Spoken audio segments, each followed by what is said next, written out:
அனைவருக்கும் வணக்கம். NEET biology Tamil Nadu channel சார்பாக உங்களை அன்புடன் வரவேற்கிறோம்.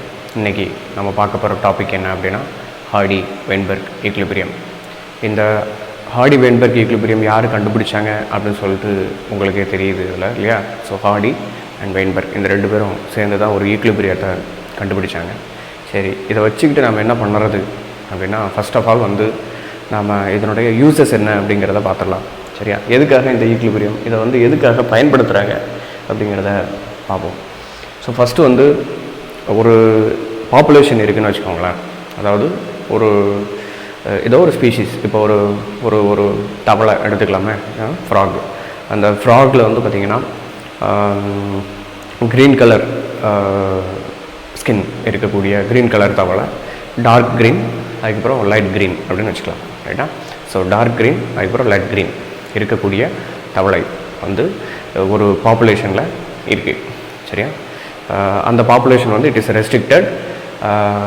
அது போக வேறு எந்த தவளையும் அது பக்கத்தில் இல்லை. சரியா? ஸோ இந்த பாப்புலேஷனில் அந்த தவளைக்கு உள்ளே இருக்கக்கூடிய ஜீன்ஸ் இருக்குது பார்த்தீங்களா? ஓகே, அந்த ஜீன்ஸில் dominant allele and recessive allele அப்படின்னு இருக்கும். ரைட்டா? அதாவது அந்த பச்சை கலரை காஸ் பண்ணக்கூடிய ஜீன் இருக்குது பார்த்தீங்களா? அந்த ஜீன் ஒரு 2 அலீல வச்சுருக்கோம். ரைட்டா? ஒரு ஜீன் 2 அலீல வச்சுருக்கோம். அந்த 2 அலீல் என்னது? ஒன்று டாமினன்ட் அலீலாக இருக்கலாம், இன்னொன்று ரிசசிவாக அலீலாக இருக்கலாம், அல்லது ரெண்டுமே டாமினன்ட் அலீலாக இருக்கலாம், அல்லது ரெண்டுமே ரிசசிவ் அலீலாக இருக்கலாம். இதை தான் நம்ம ஹோமோசைகஸ் டாமினன்ட் அப்படிம்போம். ஹோமோசைகஸ் டாமினன்ட்னு என்னது? ஒரு ஜீனில் இருக்கிற 2 அலீலும் கேபிட்டல் லெட்டராக இருக்கும். சரியா? நம்ம கேபிட்டல் டின்னு போட்டோம்ல, அதே மாதிரி இங்கே கேபிட்டல் பி அப்படின்னு வச்சுக்கலாம். ரைட்டா? கேபிட்டல் லெட்டர் ஸ்மால் லெட்டருக்கு பதிலாக இவங்க பி அப்படிங்கிற ஒரு சிம்பிள் மட்டும் கொடுக்குறாங்க. அது கேபிட்டல் பியோ அல்லது ஸ்மால் பியோ. சரியா? So P indicates the dominant allele. கலரில் இருக்கக்கூடிய அந்த ஃப்ராக் பார்த்திங்கன்னா it is having the genotype of PQ. ரைட்டா? அதாவது ரெண்டுமே இருக்குது. அதில் பி டாமினன்ட் இல்லையா? ஸோ அதனால் அந்த டார்க் கலர் எக்ஸ்ப்ரெஸ் ஆகிருக்கு. டார்க் க்ரீன் அப்படிங்கிறது டாமினன்ட்டு, பேல் க்ரீன் அப்படிங்கிறது ரிசசிவ் அப்படின்னு வச்சுக்கலாம். இன்கேஸ் இப்போ ரிசசிவ் ஜீன் பார்த்திங்கன்னா எப்படி இருக்கும்? QQ அப்படின்ட்டு இருக்கும் இல்லையா? QQன்னு இருந்துச்சு அப்படின்னா அது ரிசசிவ் ஜீன். அதில் Q அப்படிங்கிறது ஒரு அலீல், இன்னொரு Q ஸ்மால் Q இருக்குல்ல, Q அப்படிங்கிறது இன்னொரு அலீல். சரிங்களா? ஸோ இது ஹோமோசைகஸ் ரிசசிவ். சரிங்களா? அப்போது ரிசசிவ் அப்படிங்கிறது ஹோமோசைகஸ் கண்டிஷனில் தான் எக்ஸ்ப்ரெஸ் ஆகும். ஹெட்ரோசைகஸ் கண்டிஷனில் இருந்துச்சுன்னா அது டாமினண்ட்டாக தான் எக்ஸ்ப்ரெஸ் பண்ணும். இதை நல்லா ஞாபகம் வச்சுக்கோங்க. சரி, இப்போ இந்த ஹார்டி-வெயின்பெர்க் லா எதை கண்டுபிடிக்கிறதுக்கு உதவுதான்? Allelic percentage or allelic frequency அப்படிம்பாங்க. அடுத்தது ஜீனோடைப் ஃப்ரீக்வன்சி அல்லது percentage of that particular genotype. அதாவது இப்போ அதே தவளை பாப்புலேஷன் எடுத்துக்கலாமே. சரியா? அந்த தவளை பாப்புலேஷனில் டார்க் க்ரீனுக்கு உள்ளே இருக்கக்கூடிய ஜீனோடைப் இருக்கு இல்லையா? அதில் ஹோமோசைகஸ் எவ்வளோ பர்சன்டேஜ், அதுக்கப்புறம் ஹெட்ரோசைகஸ் டாமினன்ட் இருக்கு இல்லையா? அது எவ்வளோ பர்சன்டேஜ். சரியா? ஹோமோசைகஸ் டாமினன்ட் எவ்வளோ பர்சன்டேஜ், ஹெட்ரோசைகஸ் டாமினன்ட் எவ்வளோ பர்சன்டேஜ், அதாவது PP. சரியா? அது எவ்வளவு, PQ எவ்வளவு. ரைட்டா? அப்படி நம்மளால் கண்டுபிடிக்க முடியுமா? வெளியிலேருந்து பார்க்கும்போது எல்லாமே டார்க் க்ரீன் கலரில் தான் இருக்கும் இல்லைங்களா? ஸோ அப்போது பேல் க்ரீன் வேணால் ஈஸியாக நம்ம கண்டுபிடிச்சிடலாம். அதில் எத்தனை இருக்குது அப்படின்னு பார்த்துட்டு டோட்டல் இண்டிவிஜுவல்ஸ் 500 இருந்துச்சு அப்படின்னு வச்சுக்கோங்களேன். அந்த 500ல் எவ்வளோ Q இருக்குது அப்படிங்கிறத மட்டும் நாம் கண்டுபிடிச்சிடலாம் ஈஸியாக. ஹோமோசைகஸ் ரிசசிவை ஈஸியாக கண்டுபிடிச்சிடலாம் இல்லையா? எப்படி? அந்த கேரக்டர் எக்ஸ்ப்ரெஸ் ஆகிருக்கும். எப்படி? பேல் க்ரீன் கலர் இருக்கும். சரியா? இப்போ ஜீனோடைபிக் ஃப்ரீக்வன்சியை நாம் கண்டுபிடிக்கணும் அப்படின்னா அதில் ஹோமோசைகஸ் டாமினண்ட்டா, ஹோமோசைகஸ் ரிசசிவா அல்லது ஹெட்ரோசைகஸ் டாமினண்ட்டா அப்படிங்கிறத நாம் கண்டுபிடிக்கிறதுக்கு, அது எவ்வளோ பெர்சன்டேஜ் இருக்குது அந்த பாப்புலேஷனில் அப்படிங்கிறத கண்டுபிடிக்கிறதுக்கு நமக்கு இந்த ஹார்டி-வெயின்பெர்க் ஈக்லிபிரியம் ஹெல்ப்ஃபுல்லாக இருக்குது. சரிங்களா? அது போக அலீலிக் ஃப்ரீக்வன்சி அப்படிங்கிறது ஒரு இடத்துல டாமினன்ட் அலீல் அந்த பாப்புலேஷனில் எவ்வளோ ஃப்ரீக்வன்சியில் இருக்குது, எவ்வளோ பெர்சன்டேஜ் இருக்குது. ரைட்டா? அதே போல் ரிசசிவ் அலீல்ஸ் எவ்வளோ பர்சன்டேஜ் இருக்குது அப்படிங்கிறத நாம் கால்குலேட் பண்ண முடியும். சரி, இப்போ நார்மலாக ஒரு பாப்புலேஷன் இருந்துச்சு அப்படின்னா அந்த பாப்புலேஷன் அப்படியே இருந்துச்சுன்னு வச்சுக்கோங்களேன், நம்ம வந்து இந்த ஜீன் எல்லாம் ஈஸியாக நம்ம கண்டுபிடிச்சிடலாம். நீங்கள் வந்து இந்த எக்ஸ்பெரிமெண்ட்டை பண்ணிக்கிட்டு இருக்கும்போது சரியா, நீங்கள் இந்த எக்ஸ்பெரிமெண்ட்டை நீங்கள் அந்த இடத்துல பார்க்கும்போது கிட்டத்தட்ட இந்த 2 வெரைட்டி மட்டுமா அங்கே இருக்கும் ஃப்ராகு? இல்லைல்ல. அது போக நிறைய என்விரான்மெண்டல் சேஞ்சஸ் நடக்கிறதுக்கு வாய்ப்பு இருக்கா இல்லையா? என்னென்ன சேஞ்சஸில் நடக்கும் நல்லா யோசிச்சு பாருங்கள். இப்போ வந்து அந்த கண்டிஷன்ஸ் தான் இங்கே இருக்குது. மியூட்டேஷன் நடக்கிறதுக்கு வாய்ப்பு இருக்கா? சரியா, மியூட்டேஷன் அந்த இடத்துல நடக்கும். ரைட்டா, மியூட்டேஷன் நடக்கிறது மூலமாக என்ன ஆகும், அந்த தவளையினுடைய ஜீனோடைப்பு சேஞ்ச் ஆகிறதுக்கு வாய்ப்பு இருக்குது. அதோட அலிலிக் நம்பர் ஹோமோசைகஸ் வந்து ஹெட்ரோசைகஸாக மாறலாம், அல்லது ஹெட்ரோசைகஸ் வந்து ஹோமோசைகஸாக மாறலாம். ஏதாவது ஒன்று நடக்கலாம் மியூட்டேஷன் மூலமாக. மியூட்டேஷன் அப்படிங்கிறது என்னது? Sudden inheritable change. அது ஏதாவது ஒரு ரேடியேஷனுக்கு எக்ஸ்போஸ் ஆகிருக்கலாம், அல்லது ஹை டெம்பரேச்சருக்கு எக்ஸ்போஸ் ஆகிருக்கலாம், அல்லது ஏதாவது ஒரு கெமிக்கல் அந்த இடத்துல பெஸ்டிசைடு ஏதாவது ஒன்று அந்த இடத்துல ஆர்டிஃபிஷியலாக வந்துருந்துருக்கலாம். ஸோ ஏதோ ஒரு டைப் ஆஃப் மியூட்டேஷன் அந்த இடத்துல நடக்கிறதுக்கு வாய்ப்பு இருக்கா இல்லையா? இருக்குது இல்லையா? சரி, ஸோ இதில் வந்து இந்த ஃபஸ்ட்டில் இருக்கக்கூடிய நோவை வந்து விட்டுருங்க. இந்த நோ வந்து அதுக்கு எதுக்காக நோ போட்டிருக்கேன் அப்படிங்கிறத நான் அப்புறமா சொல்கிறேன். இப்போதைக்கு நீங்கள் ஞாபகம் வச்சுக்க வேண்டியது என்ன அப்படின்னா, ஒரு பாப்புலேஷன் இருக்குது, ஃப்ராக் பாப்புலேஷன். அந்த ஃப்ராக் பாப்புலேஷனில் என்னென்ன கண்டிஷன்ஸ் எல்லாமே வந்து அந்த பாப்புலேஷனை டிஸ்டர்ப் பண்ணுது, அந்த பாப்புலேஷனில் இருக்கக்கூடிய ஜீனோடைப்பை அல்லது அலீலினுடைய எண்ணிக்கையை டிஸ்டர்ப் பண்ணுது. சரியா, ஜீன்னா என்னது, அலீல்னா என்னது அப்படிங்கிறத நல்லா புரிஞ்சு வச்சுக்கிட்டு இந்த கான்செப்டுக்குள்ளே நீங்கள் வாங்க.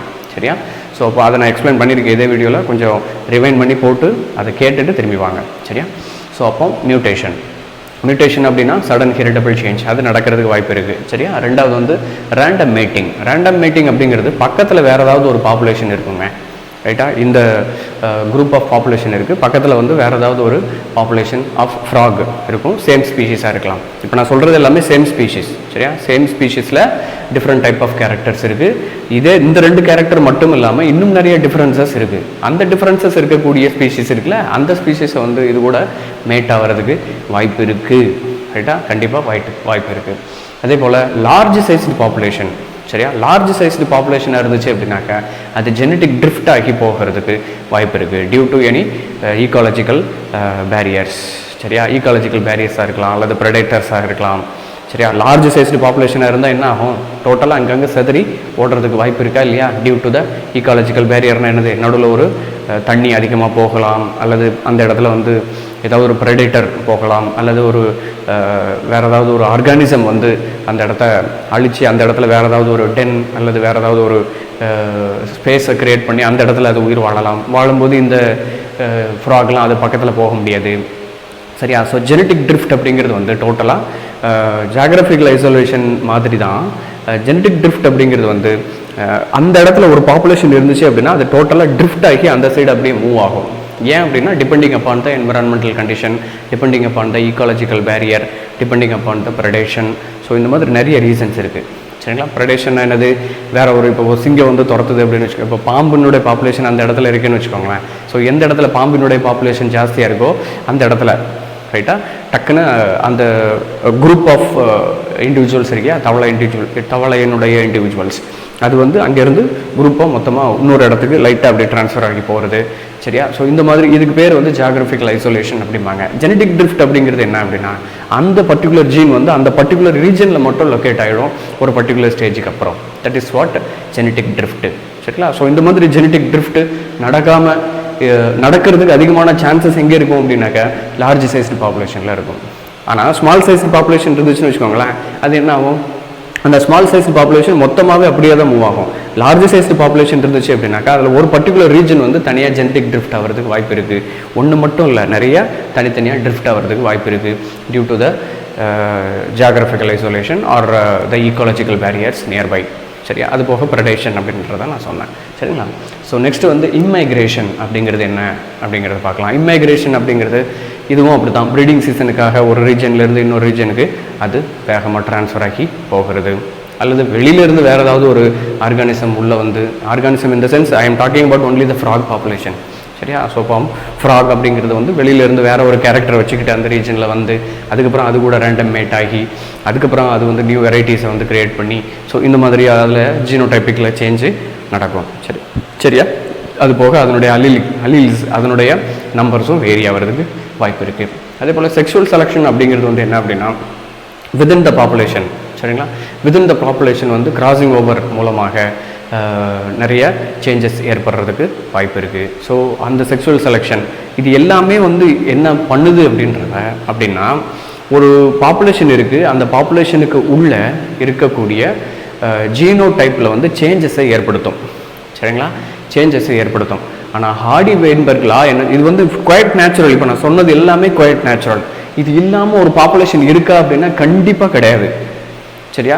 இது இல்லாமல், மியூட்டேஷன் இல்லாமல், ரேண்டம் மீட்டிங் இல்லாமல், லார்ஜ் சைஸ்டு பாப்புலேஷன் இல்லாமல், இமிகிரேஷன் இல்லாமல், செக்ஷுவல் செலெக்ஷன் இல்லாமல் எந்த ஒரு பாப்புலேஷன்னாலையும் இருக்க முடியாது. அது ஹியூமன் பீயிங்ஸாக இருந்தாலும் சரி தான், அது ஒரு நார்மல் ஃப்ராகினுடைய பாப்புலேஷனாக இருந்தாலும் சரி தான். சரியா? ஆனால் ஹார்டி வெயின்பெர்க் லா என்ன சொல்லுது அப்படின்னா, இது எந்த கண்டிஷனுமே இல்லாமல் ஒரு பாப்புலேஷன் இருந்துச்சுன்னா, சரியா, இருக்கிறதுக்கு வாய்ப்பு இருக்கா? சத்தியமாக கிடையாது. சரியா? ஆனால் இருந்துச்சுன்னா, சரியா, இருந்துச்சு அப்படின்னா அதில் இந்த ஹார்டி வெயின்பெர்க் லா பிரின்சிபல் வந்து வேலை செய்யுது அப்படின்னு சொல்கிறாங்க. சரி, உலகத்திலே இல்லாத ஒரு பாப்புலேஷனு அதுக்கு வந்து ஒரு ஈக்குவேஷனை கொடுத்து, அதுக்கு ஒரு ஈக்குவல்பெரியம் தியரியை கொடுத்து என்ன, ஸோ அதை வந்து படிக்கிறாங்க அப்படின்னா எதுக்காக படிக்கிறாங்க அப்படின்னா, இப்போ ஒரு பாப்புலேஷன் இருக்குது, அந்த பாப்புலேஷனுடைய எவல்யூஷனரி சீக்வன்ஸை நீங்கள் தெரிஞ்சிக்க முடியும். சரிங்களா? எவல்யூஷனரி சீக்வன்ஸை நீங்கள் தெரிஞ்சிக்க முடியும். அதில் ஜீனோ டைப் வந்து எந்தெந்த ஜீனோ டைப்லாம் சேஞ்ச் ஆகியிருக்கு மியூட்டேஷன் மூலமாக, எதெல்லாம் வந்து செக்ஷுவல் செலெக்ஷன் மூலமாக சேஞ்ச் ஆகிருக்கு. ஸோ இப்படிங்கிற விஷயத்தை நீங்கள் வந்து படிக்க முடியும். சரிங்களா? அதே போல் குரோமோசோம் அலீல்ஸினுடைய லொக்கேஷன் இன்சைடு த குரோமோசோம். சரிங்களா? ஒரு குரோமோசோமில் வந்து பார்த்திங்கன்னா அலீல் எந்த இடத்துல ஒரு பர்டிகுலர் ஜீனோ ஒரு பர்டிகுலர் அலீலோ லொக்கேட் ஆகிருக்கு அப்படிங்கிற விஷயத்தை நீங்கள் கண்டுபிடிக்க முடியும். அது போக முக்கியமான விஷயம், குரோமோசோம்ஸுக்குள்ளே தான் அலீல் இருக்குது. சரிங்களா? ஸோ இந்த மாதிரி நிறைய விஷயங்களை வந்து இந்த ஹார்டி வெயின்பெர்க் லா வந்து உங்களுக்கு ப்ரூஃப் பண்ணுது. ஸோ அதே போல் எவல்யூஷனரி சீக்வன்ஸ் தாங்க இதில் மெயின். சரியா? எவல்யூஷனரி சீக்வன்ஸ் நார்மலாக ஒரு ஆர்கானிசம், ஒரு பாப்புலேஷன் இருக்குது, அந்த பாப்புலேஷன் எந்த வித டிஸ்டர்பன்ஸும் இல்லாமல் இருக்குது, அதுக்குள்ளே ஜீனோ டைப் இப்படி இருக்குது, அலிலிக் ஃப்ரீக்வன்சி இப்படி இருக்குது. இந்த அலிலிக் ஃப்ரீக்வன்சி மியூட்டேஷன் மூலமாக இவ்வளோ பெர்சன்டேஜ் சேஞ்ச் ஆகுது. சரியா? நாம் நார்மலாக ஒரு லேபரட்டரி கண்டிஷனில் ஒரு கல்ச்சரை நம்ம வளர்க்குறோன்னு வச்சுக்கோங்க. அதில் நீங்கள் மியூட்டேஷன் கொடுத்துட்டு அதுக்கப்புறம் அதில் இருக்கக்கூடிய ஜீனோடைபிக் ஃப்ரீக்வன்சி அல்லது அலிலிக் ஃப்ரீக்வன்சியை வந்து கண்டுபிடிச்சிங்க அப்படின்னா மியூட்டேஷன் மூலமாக எவ்வளோ சேஞ்சஸ் வருது அப்படிங்கிறத கண்டுபிடிச்சிடலாமா இல்லையா? So that is what is the thing we should understand by this Hardy Weinberg principle. சரியா? ஹார்டி வெயின்பெர்க் பிரின்சிபல் வந்து எதுக்காக பயன்படுது, அது எந்த சிச்சுவேஷனில் நடக்குது அப்படிங்கிறத பார்த்துருக்கோம். சரியா? அகெயின் ஒரு தடவை நான் சொல்கிறேன், எந்த சிச்சுவேஷனில் நடக்கும் அப்படின்னா mutation, random mating, large size of population, immigration, sexual selection, இது எதுவுமே இல்லாமல் இருக்கும்போது தான் ஹார்டி வெயின்பெர்க் பிரின்சிபல் ஒர்க் ஆகும். சரியா? யூசஸ் என்ன அப்படிங்கிறத நான் சொல்லிட்டேன். எவல்யூஷனரி சீக்வன்ஸை வந்து ஐடென்டிஃபை பண்ணுறதுக்கு, அது போக ஜீனோடைபிக் ஃப்ரீக்வன்சியை கண்டுபிடிக்கிறதுக்கு, அது போக அலிலிக் ஃப்ரீக்வன்சியை கண்டுபிடிக்கிறதுக்கு. சரியா? நீங்கள் எவல்யூஷனரி சீக்வன்ஸ் கூட செகண்டரின்னு வச்சுக்கோங்க. ஒரு பாப்புலேஷனில் அலிலிக் ஃப்ரீக்வன்சியை உங்களால் கண்டுபிடிக்க முடியும். ரைட்டா? இந்தந்த அலில் இந்தந்த ஆர்கானிசமில் இருக்குது. எக்ஸாக்டாக ஆர்கானிசத்தில் நம்ம லொக்கேட் பண்ண முடியாது. ஒரு பாப்புலேஷனில் இவ்வளோ ஃப்ரீக்வன்சி ஆஃப் இவ்வளோ percentage of that particular dominant allele will be there, is there அப்படிங்கிறத நம்ம கண்டுபிடிக்க முடியும். அதே போல் இந்த ஜீனோடைப் வந்து இத்தனை பர்சன்டேஜ் இருக்குது, இத்தனை இவ்வளோ ஃப்ரீக்வன்சி இருக்குது அப்படிங்கிறத நாம் கண்டுபிடிக்க முடியும். சரியா? ரைட்டு. ஸோ இப்போ யூசஸ் நம்ம படிச்சிருக்கோம். அது போக இதில் என்னென்ன கண்டிஷனில் இந்த ஹார்டி வெயின்பெர்க் பிரின்சிபல் ஒர்க் ஆகுது அப்படிங்கிறத நம்ம கண்டுபிடிச்சிருக்கோம். சரிங்களா? ஸோ நெக்ஸ்ட்டு டைரெக்டாக டெஃபினிஷனுக்குள்ளே போயிடலாம். ஸோ இதில் வந்து ஃப்ரீக்வன்சி இப்போ நான் சொன்னது தான் அப்படியே வந்து சிங்கிள் சென்டென்ஸுக்கு வந்து அவங்க மாடிஃபை பண்ணியிருப்பாங்க. ஸோ அது கொஞ்சம் புரியாத மாதிரி இருக்கும். அதில் என்னென்ன கீவேர்ட்ஸ் இருக்கோ அந்த கீவேர்ட்ஸை வந்து நல்ல மனசில் வச்சுக்கிட்டு அந்த கீவேர்ட்ஸை வச்சுக்கிட்டு நீங்கள் வாக்கியத்தில் அமைத்து எழுதுனீங்க அப்படின்னா அதுக்கு பேர் தான் டெஃபினிஷன். சரியா? ஸோ இதில் frequency of alleles or genotype. சரியா? அலீல்ஸினுடைய ஜீனோடைப்பு, அலீல்ஸு அல்லது ஜீனோடைப்பினுடைய ஃப்ரீக்வன்சி. சரியா? அலீல்ஸ் அல்லது ஜீனோடைப்பினுடைய ஃப்ரீக்வன்சி ஒரு பாப்புலேஷனுக்குள்ளே எப்போதுமே ஒரே மாதிரி தான் இருக்கும். சரியா? எப்போதுமே ஒரே மாதிரி தான் இருக்கும். அந்த தியரியை நான் எக்ஸ்பிளைன் பண்ணிட்டேன். சரியா? ஒரு பாப்புலேஷன் இருக்குது, அந்த பாப்புலேஷனுக்குள்ளே அலீல்ஸு இவ்வளோ பர்சன்டேஜ் இருக்குது, அதுக்கப்புறம் டாமினன்ட் அலீல்ஸ் இவ்வளோ பர்சன்டேஜ் இருக்குது, ரெசசிவ் அலீல்ஸ் இவ்வளோ பர்சன்டேஜ் இருக்குது அப்படின்னு நான் சொல்லிட்டேன்னு வச்சுக்கோங்களேன். அது அப்படியே தான் இருக்கும். அடுத்த ஜென்ரேஷன் வந்துச்சுன்னா அது அப்படியே தான் இருக்கும். அதுக்கு அடுத்த ஜென்ரேஷன் வந்துச்சுன்னா அது அப்படியே தான் இருக்கும்.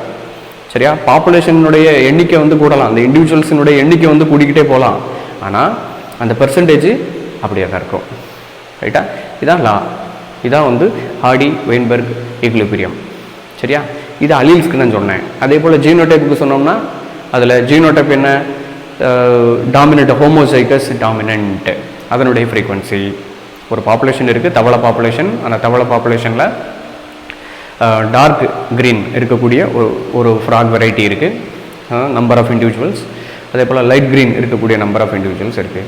ஸோ இந்த ரெண்டுத்துக்கும் ஜீனோடைப் எப்படி இருக்கும், லைட் க்ரீன் வச்சுட்டு இருக்கிறது வந்து ஹோமோசைகஸ் ரெசசிவாக இருக்கும். சரியா, டார்க் க்ரீன் இருக்கிறது ஹோமோசைகஸ் டாமினண்ட்டாக இருக்கலாம் அல்லது ஹெட்ரோசைகஸ் டாமினண்ட்டாக இருக்கலாம். ரைட்டா, 2 சான்ஸ் வருதா இதில். ஸோ இப்போ 2 சான்ஸில் இதில் டாமினண்ட் ஹோமோசைகஸ் டாமினண்ட் வந்து எவ்வளோ பெர்சன்டேஜ், ஹெட்ரோசைகஸ் டாமினண்ட் எவ்வளோ பெர்சன்டேஜ், அதுக்கப்புறம் ஹோமோசைகஸ் ரெசசிவ் எவ்வளோ பெர்சன்டேஜ்னு நாம் கால்குலேட் பண்ணி வச்சோம்னா அந்த பெர்சன்டேஜ் வந்து it won't be changed for many of the generation when during the not involvement, no mutation, no random mating, no large sized population, no immigration, no sexual selection, இப்படியெல்லாம் இருந்துச்சு. இதெல்லாம் இல்லாமல் இருக்கும்போது அதனுடைய population is not changed by அதனுடைய alleles and genotypic frequency will not be changed. சரியா, allelic frequency அதுக்கப்புறம் இந்த genotypic frequency will not be changed. Okay, when no mutation, அந்த மாதிரி அந்த லிஸ்ட்டை திரும்ப ஒரு தடவை சொல்லிடுங்க. அந்த லிஸ்ட்டை ஃபுல்லாக இங்கே நாம் எக்ஸ்பிளைன் பண்ண முடியாது இல்லையா. அதனால் the population, if the population is not changed by any of the evolutionary consequences. Okay, மேலே சொன்னதெல்லாம் எவல்யூஷனரி கான்சிக்வன்சஸ் தான். எவல்யூஷனரி கான்சிக்வன்சஸ் தான் மியூட்டேஷனை வந்து எதெல்லாம் வந்து எவல்யூஷனை கொடுக்குமோ, எதெல்லாம் வந்து பரிணாம வளர்ச்சியை கொடுக்குமோ, எதெல்லாம் வேரியேஷனை கொடுக்குமோ அது எல்லாமே எவல்யூஷனரி கான்சிக்வன்சஸ். அந்த கான்சிக்வன்சஸ் அந்த பர்டிகுலர் பாப்புலேஷனில் சுத்தமாக இல்லை அப்படிங்கிற சிச்சுவேஷனில் இந்த ஹார்டி வெயின்பெர்க் லா, அதாவது அலீல்ஸினுடைய ஃப்ரீக்வன்சியும் ஜீனோடைப்பினுடைய ஃப்ரீக்வன்சியும் கண்டினியூஸாக மெயின்டைன் செய்யப்படும். It will be a constant அப்படின்னு சொல்கிறோம்ல. சரியா, it will be a constant, remain same அப்படிங்கிறத வந்து நம்ம கான்ஸ்டன்ட் அப்படின்னு புரிஞ்சுக்கிடணும். சரியா, ஏன் அப்படின்னா வந்து இப்போது மேத்தமெட்டிக்கல் ஃபார்முலாவை வந்து நாம் இதில் இன்வால்வ் பண்ண போகிறோம். சரிங்களா, பொதுவாக வந்து பயாலஜி அப்படின்னு பார்க்கும்போது அதில் மேக்ஸுக்கு என்ன சார் வேலை அப்படின்னு சொல்லுவாங்க. ரைட்டா, பொதுவாக வந்து எல்லா சப்ஜெக்ட்டுக்கும் வந்து எல்லா சப்ஜெக்ட்காரங்களுக்கும் டீச்சர்ஸாக இருந்தாலும் சரி, அந்த சப்ஜெக்டை படிச்சுட்டு இருக்கவங்க வந்து பார்த்திங்கன்னா என் சப்ஜெக்ட் இல்லைன்னா எதுவுமே இல்லை, என் சப்ஜெக்ட் இல்லைன்னா எதுவுமே இல்லை அப்படின்லாம் சொல்லுவாங்க இல்லையா. ஸோ அதில் வந்து இவங்க மேக்ஸ் அப்படிங்கிற ஒரு சிச்சுவேஷனை அவங்க வந்து உள்ளே எடுத்துருக்குறாங்க. ஸோ எப்படி தான் இதை கேல்குலேட் பண்ணுறாங்க அப்படின்னா, இப்போ அல்லெலிக் ஃப்ரீக்வன்சியை வந்து கேல்குலேட் பண்ணுறதுக்கு P + Q = 1 அப்படின்னு சொல்கிறாங்க. இது வந்து மேக்ஸ்னோடனே பயந்து ஓடிடாதீங்க. பொதுவாக வந்து பயாலஜி கிளாஸ் எடுத்துகிட்டு இருக்கும்போது அதில் மேக்ஸ் அப்படின்னு வரும்பொழுது நம்ம கொஞ்சம் டஃப்பாக தெரிகிற மாதிரி இருக்கும். ஆனால் இந்த ஹார்டி வெயின்பெர்க் லா அப்படிங்கிறது வந்து it is very very easy to understand when you are studying with a good example. சரிங்களா, அந்த எக்ஸாம்பிளுக்காக தான் ஃப்ராக் கதை இருக்குல்ல, அதை கூடவே நான் கூட்டிகிட்டு வந்துட்டுருக்கேன். சரிங்களா, அந்த ஃப்ராக் கதையை பார்த்திங்கன்னா கூடவே நான் ஏன் கூட்டிகிட்டு வந்துட்டுருக்கேன் அப்படின்னாக்கா இந்த கான்செப்ட் உங்களுக்கு ஈஸியாக புரிய வரும். நல்லா ஞாபகம் வச்சுக்கோங்க. சரிங்களா, ஸோ இப்போ இதில் ஃபஸ்ட்டு வந்து P இருக்குது. இது capital Pio small Pio any one else P அப்படின்னு வச்சுக்கணும். இந்த P அப்படிங்கிறது வந்து என்ன அப்படின்னா டாமினண்ட் அலீல குறிக்குது. சரியா, டாமினண்ட் அலீல குறிக்குது. ஃபார் எக்ஸாம்பிள் இப்போ ஒரு ஃப்ராக் பாப்புலேஷன் இருக்குது. அந்த ஃப்ராக் பாப்புலேஷனில் டார்க் க்ரீன், பேல் க்ரீன், வெளிரிய பச்சை, அடர் பச்சை, வெளிரிய பச்சைன்னு 2 டைப் ஆஃப் ஃப்ராக் இருக்குதுன்னு வச்சுக்கலாம். பச்சை கலர் தவளைங்க. ஓகே, டார்க் பச்சை கலரில் தவளை, அதுக்கப்புறம் லைட் பச்சை கலரில் தவளை. ரைட்டா, ஸோ இது ரெண்டுமே மிக்ஸ் ஆகி இருக்குது ஒரு பாப்புலேஷனில். ரைட்டா, ஒரு ரீஜனில் ஒரு ஏரியா எடுத்துக்கிறீங்க. அந்த ஏரியாவில் இவ்வளோ 500 தவளை இருக்குதுன்னு வச்சுக்கோங்களேன். சரியா, 500 தவளை இருக்குதுங்க. அந்த 500 தவளையில் என்ன தவளைக்கு உள்ள டார்க் பச்சையை உருவாக்கக்கூடிய ஜீன் இருக்குல்ல, அந்த ஜீனுக்குள்ளே இருக்கிற அல்லீல் இருக்குல்ல, அந்த அல்லீலுக்கு பேர் வைக்கிறாங்க P. சரியா, P. இந்த P அப்படின்னா என்னது, டார்க் பச்சையை உருவாக்கக்கூடிய ஜீனுக்குள்ளே இருக்கிற அல்லீல். அப்போ இந்த அல்லீல் இல்லை அப்படின்னா அது டார்க் பச்சையாக இருக்காது. சிம்பிள். ரைட்டா, அதே போல் தான் Qவும். Q அப்படிங்கிற அல்லீல் வந்து it is present in the light green frogs. சரியா, லைட் க்ரீன் கலரில் இருக்கக்கூடிய ஃப்ராகில் இருக்கிற குரோமோசோம், அந்த குரோமோசோம்குள்ளே இருக்கிற ஜீனுக்கு உள்ளே இருக்கிற அல்லீலுக்கு பேர் Q. ரைட்டா? Q நல்லா ஞாபகம் வச்சுக்கிடணும். இப்போ டார்க் பச்சை வந்து பார்த்தீங்கன்னா அதை தான் டாமினன்ட் ரிசசிவ்னு போட்டிருக்கோம். சரியா? டாமினன்ட் கேரக்டர் வந்து டார்க் பச்சையா, அதுக்கப்புறம் ரெசசிவ் கேரக்டர் அதாவது லைட் பச்சை வந்து ரெசசிவ் கேரக்டரா, ரெசசிவ் அழிலாம். சரியா? So recessive அழிலாம். ஸோ இப்போ ஒரு ரீஜனில் வந்து 500 தவளை இருக்குன்னு வச்சுக்கலாம். இந்த 500 தவளையில் 375 தவளை வந்து டாமினன்ட் அப்படின்னு வச்சுக்கலாம். 365 தவளை நீங்கள் எண்றீங்க, அப்படியே தவளையை பார்க்குறீங்க. 365 தவளை வந்து பார்த்திங்கன்னா டார்க்கு க்ரீன் கலரில் இருக்குது. சரியா? 365 தவளை டார்க் க்ரீன் கலரில் இருக்குது. சரிங்களா? அதே போல் அப்போ மீதி இருக்கக்கூடிய தவளை வந்து 125 இல்லையா? ஸோ 125 தவளை வந்து லைட் க்ரீனாக இருக்குது. சரியா? இப்போ டார்க் க்ரீனில் இருக்கிறது எல்லாத்துலேயும் கேபிட்டல் P இருக்கும். அதாவது P அப்படிங்கிற டாமினன்ட் ஜீன் கண்டிப்பாக இருக்கும். அது ஹோமோசைகஸ் கண்டிஷனாக இருக்கலாம் அல்லது ஹெட்ரோசைகஸ் கண்டிஷனில் இருக்கலாம். புரியுதா? ஹோமோசைகஸ் கண்டிஷனில் இருக்கலாம் அல்லது ஹெட்ரோசைகஸ் கண்டிஷனில் இருக்கலாம். அதே போல் லைட் க்ரீனில் இருக்கிறது வந்து பார்த்திங்கன்னா அதில் Q மட்டும்தான் இருக்கும். P இருக்கிறதுக்கு வாய்ப்பு இருக்கா? இல்லை. அதே போல் டார்க் க்ரீன் கலரில் ஹெட்ரோசைகஸ் கண்டிஷனில் Q இருக்கிறதுக்கு வாய்ப்பு இருக்குல்ல? ஸோ அப்போது இந்த Qவை எப்படி கால்குலேட் பண்ணுறது, அந்த P இனுடைய நம்பர்ஸை எப்படி கால்குலேட் பண்ணுறது அப்படிங்கிறது தாங்க ஈக்குலிபிரியம். சரியா? ஸோ இப்போ ஃபர்ஸ்ட் ஆஃப் ஆல் நமக்கு P-இனுடைய நம்பர் எவ்வளோன்னு தெரியணும், Q-வினுடைய நம்பர் எவ்வளோன்னு தெரியணும். நல்லா ஞாபகம் வச்சுக்கோங்க. ரைட்டா? அதுக்கு உண்டான ஃபார்முலாவாக இதை நீங்கள் மைண்டில் வச்சுக்கோங்க. சரிங்களா? P அப்படிங்கிற ஜீன் வந்து எவ்வளோ இருக்குது, Q அப்படிங்கிற ஜீன் எவ்வளோ இருக்குது, எத்தனை நம்பர் இருக்குது, எவ்வளோ பெர்சன்டேஜ் இருக்குது அந்த பாப்புலேஷனில், அதை கண்டுபிடிக்க போகிறோம். சரியா? அதுக்கு உண்டான ஃபார்முலாவாக இதை மைண்டில் வச்சுக்கோங்க. இதை அப்ளை பண்ணி பார்க்கும்போது இந்த ஃபார்முலாவினுடைய யூஸ் என்ன அப்படிங்கிறது தெரியும். இந்த ஃபார்முலா எப்படி கண்டுபிடிச்சாங்க அப்படிங்கிறதெல்லாம் மேட்டரே கிடையாது. சரியா? ஃபார்முலாவை நம்ம டெரைவ் பண்ணிட்டு இருந்தோம் அப்படின்னாக்கா அது வந்து ரொம்ப ஓவராக இருக்கும்.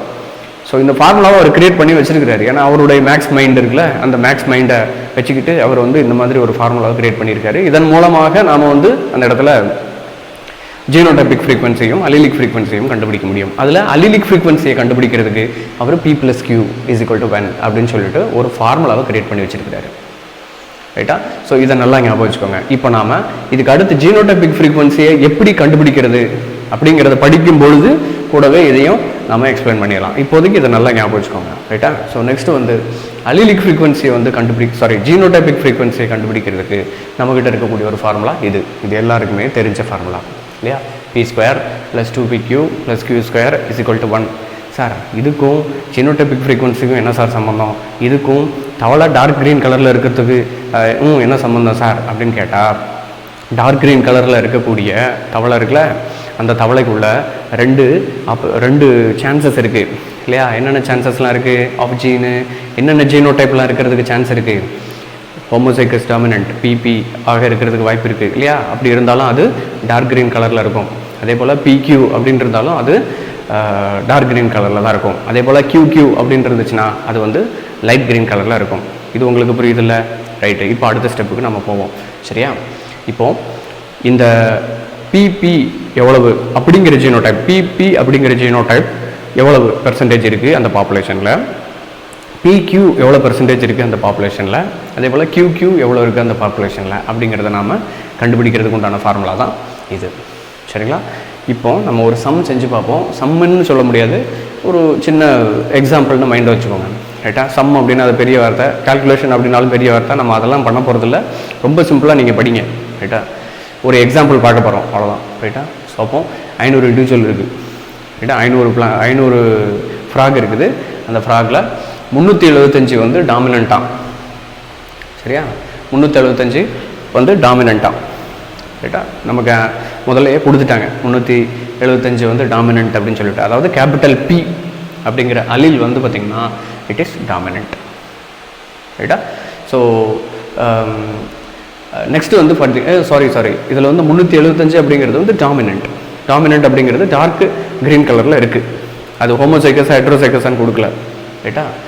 இண்டிவிஜுவல்ஸ் பார்க்கும்போது 375 டாமினண்ட்டாக இருக்குது. அது ஹோமோசைகஸ் டாமினண்ட்டாக இருக்கலாம் அல்லது ஹெட்ரோசைகஸ் டாமினண்ட்டாக இருக்கலாம். அதை தான் ஃப்ராக் எக்ஸாம்பிள் நம்ம பார்த்தோம் அப்படின்னாக்கா இது சம் புரியும். சரிங்களா? ஸோ டார்க் க்ரீன் கலரில் 375 தவளை இருக்குது. ரைட்டா? இதில் 500 தவளைகள் இருக்கக்கூடிய ஒரு பாப்புலேஷனில் ரைட்டா. Find out the allelic and genotypic frequency. சரியா, கண்டுபிடிப்போமா? ஸோ இப்போ இதில் ஃபஸ்ட்டு வந்து இஃப் பி வந்து 375, பி அப்படிங்கிற அலீல். சரியா, பி அப்படிங்கிற அலீல் வந்து 375. ஸோ டோட்டலாக வந்து அதுக்குள்ள ஃபுல்லாகவே வந்து டார்க் க்ரீன் கலரில் தான் இருக்குது. சரியா, அது 375 இருக்குது. ஸோ அப்போ மீதி இருக்கிறது எல்லாமே Q. கரெக்டாக? ரைட்டா, மீதி இருக்கிறது Q இருக்குது. சரியா, மீதி இருக்கிறது ஃபுல்லாக Q இருக்குது. ஸோ அந்த Q வந்து 500லேருந்து 375 கழிச்சா 125, 25%. ஸோ 75% வந்து டாமினண்ட்டு. சரியா, 25% ரிசசிவ் கேரக்டரை வச்சுக்கிட்டு இருக்கு. நல்லா ஞாபகம் வச்சுக்கோங்க. சரியா, 25%. இது வந்து எந்த ஃபார்முலாவை அப்ளை பண்ணோம்?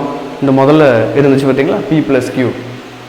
சரியா, ஸோ P + Q அப்படின்னு சொல்லிட்டு நம்ம பார்த்தோம்ல, P + Q = 1. இதில் P நமக்கு தெரிஞ்சிச்சு 375, Q அப்படிங்கிறது வந்து இப்போ ஆக்சுவலி இந்த 1 அப்படிங்கிறதுக்கு பதிலாக 1 அப்படிங்கிறது வந்து வெறுமன நம்பர், அதை கான்ஸ்டண்ட்டாக இருக்கும் அப்படிங்கிறதுக்காக அதை 1ன்னு கொடுத்துருக்காங்களே தவிர, நார்மலாக வந்து இப்போ 500 மக்கள் தொகை, 500 பாப்புலேஷன் இருக்குது அப்படின்னாக்கா அந்த 500ன்றதை இங்கே போட்டுக்கலாம். 1க்கு பதிலாக 500, அவ்வளோதான். ஓகே, 1க்கு பதிலாக 500. ஸோ எப்படி இருந்தாலும் அதை சின்னதாக சுருக்கி எழுதுறதுக்கு நமக்கு இது யூஸ்ஃபுல்லாக இருக்கும். அதனால தான் அதை 1 அப்படின்னு கொடுத்துருக்குறாங்க. சரிங்களா, நீங்கள் வந்து 1,00,000 பாப்புலேஷன் இருக்குன்னு வச்சுக்கோங்களேன், அதை 1,00,000 நீங்கள் எழுதிட்டு இருப்பீங்களா? இல்லை, அதை சுருக்கி 1 அப்படின்னு நீங்கள் போட்டிங்கன்னா ஒரு பாப்புலேஷன் இருக்குது, அந்த ஒரு பாப்புலேஷனில் 1. ஸோ இது வந்து மேக்ஸில் வந்து சில விஷயங்கள் வந்து எதுக்குன்னே தெரியாமல் செய்வாங்க. அது செஞ்சு முடிச்சதுக்கப்புறம் தான் நம்ம எதுக்கு செஞ்சாங்கன்றது தெரியும். ரைட்டுங்களா? ஸோ அதனால் 1 அப்படிங்கிற ஒரு விஷயத்தை நீங்கள் மைண்டில் வச்சுக்கோங்க. ரைட்டா? ஸோ அப்போ 1 - Q ஃபார்முலாவை அப்படி தானே எழுத முடியும். ரைட்டா, ஃபார்முலாவை அப்படி தான் நீங்கள் எழுத முடியும். ஸோ அப்போ P = 1 - Q. அதை தான் இங்கே உங்களுக்கு அப்ளை பண்ணியிருக்காங்க. So Q = 1 - Q.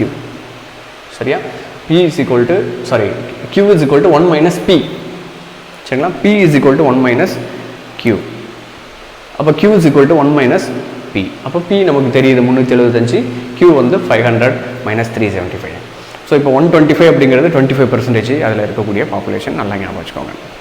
சரியா, ஸோ இப்போ இதில் Q அப்படிங்கிறது வந்து 125 அப்படிங்கிற நம்ம டெரைவ் பண்ணி வச்சுருக்கிறோம். சரி, இப்போ இதில் நீங்கள் புரிஞ்சு வச்சுக்க வேண்டியது இது என்ன அப்படின்னா, P², Q² அப்படிங்கிறது என்ன அப்படிங்கிறது. இப்போ Q² அப்படிங்கிறது வந்து ஹோமோசைகஸ் ரெசசிவ். அதில் வந்து QQ அப்படின்னு தானே இருக்கும். அப்போ 2 தானே இருக்கும். அப்போ அதனால தான் அதை ஸ்கொயரில் கொடுத்துருக்குறாங்க. சரிங்களா, அதனால தான் அதை ஸ்கொயரில் கொடுத்துருக்காங்க. அதே மாதிரி தான் இதுவும்.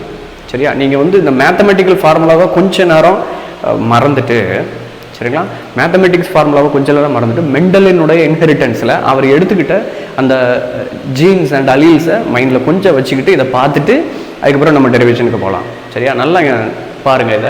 இது வந்து பார்த்திங்கன்னா டாமினன்ட் அலீல்.